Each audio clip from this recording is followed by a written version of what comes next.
I am such an awesome guy. I make so many videos. Hello there, Price of Reason here with a series review. Today we're going to be discussing episode 5 of HBO's Game of Thrones, House of the Dragon. Keep in mind that there will be full spoilers in this video. The episode starts off on a high note. Daemon walks up to his wife, makes her fall off a horse, and kills her. This makes sense because he's never really been fond of her, and she was always standing in the way of his political aspirations.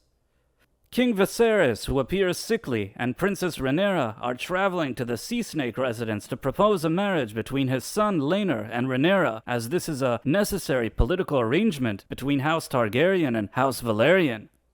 Otto, the king's recently ousted hand, warns his daughter Queen Alicent that she will eventually be in the midst of a war over inheritance of the Iron Throne. He fears for her life and the life of her children. She seems to understand that she's now on her own. Larys Strong, the slippery son of the king's seemingly decent new hand, Lionel Strong, tells Queen Alicent about the maester that brought Rhaenyra Plan BT, knowing that info may be useful to her, since it means that Rhaenyra had in fact engaged in naughty activities. The king arrives at the Velaryon residence, but in a power move, the Sea Snake doesn't greet him. Knowing how important this political marriage is, the king doesn't play ego games and goes to meet the Sea Snake in his big boss room. Sea Snake and his wife Rhaenys tell the king that they've just received word that Daemon's wife has died after accidentally falling off a horse, but the king doesn't have time for such pleasantries. He negotiates the term of the marriage, and they all reach an agreement. Sea Snake's son walks with Rhaenyra on the beach. Using cryptic language, she tells him that she knows he's not fond of the ladies, but she doesn't mind because once they're married, they will have some type of secret open marriage arrangement where they're both free to see whomever they want. It then becomes clear that the Sea Snake and Rhaenys are also aware of their son's preferences, but Sea Snake hopes he'll grow out of them. Rhaenyra then tells his boyfriend Joffrey that everything will be okay, and that even though he's marrying Rhaenyra, he can still continue to secretly see him.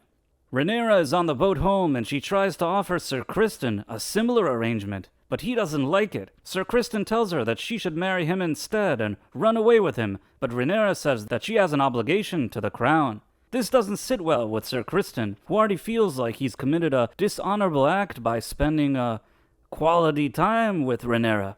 Upon their return, Queen Alicent summons Ser Criston. She wants to know if he saw Rhaenyra engaging in any suspicious activity.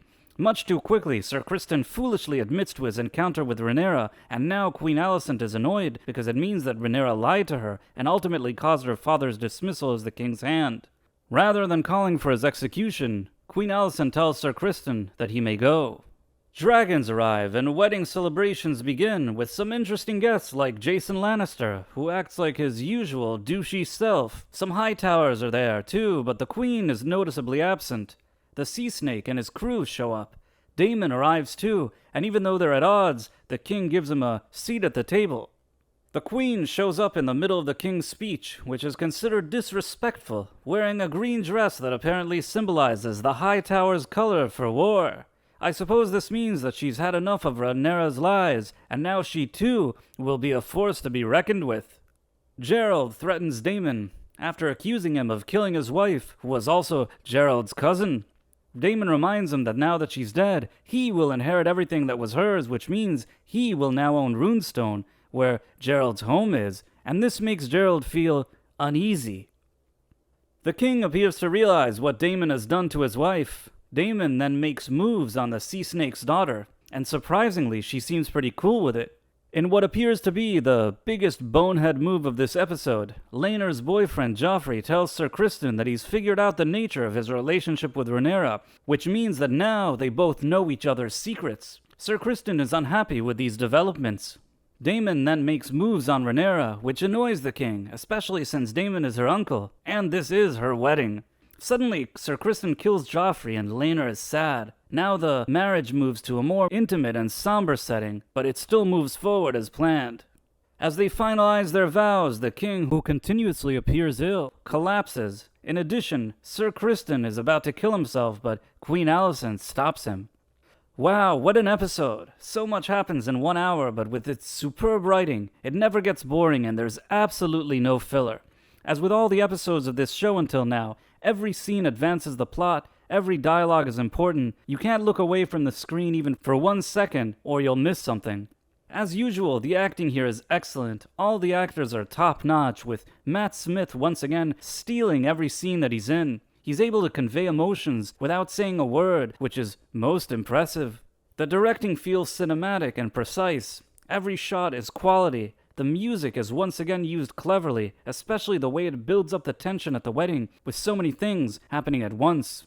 As far as the season's overall story, next episode will have a significant time jump and it will be interesting to see where everything goes.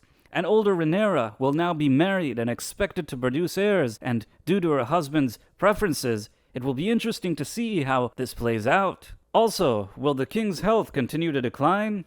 What will be Daemon's next move, and will Rhaenyra keep making such haphazard and risky decisions? If she's the heir to the throne, she can't continue to act so irresponsibly, or it may not end so well for her. And what's to become of Ser Criston? Will there be any consequences for killing Joffrey? How does the sea snake feel about his actions at the wedding? Could he possibly have been involved? What exactly led to the actual physical fight between Joffrey and Ser Criston? I feel like the first 5 episodes were meant to act as a big setup for this entire series, and I think this was very well executed. Every time an episode ends, I'm already looking forward to the next one. In the current Hollywood landscape, this is really a big achievement. In the past, I've said that I wasn't sure about the acting skills of Millie Alcock and Emily Clark, but I have to admit, after these first 5 episodes, they've really grown on me, and I'm a bit sorry to see them go. I can only hope that the older actresses that will replace them will be as well cast in the roles. How did you feel about episode 5 of House of the Dragon? Am I alone in liking this show? Let me know in the comments. Also, if you enjoyed this video, please consider subscribing to my channel and also clicking on that wonderful notification bell. Thanks for watching, my friends. Thank you, and good day. I am such an awesome guy. I make so many videos.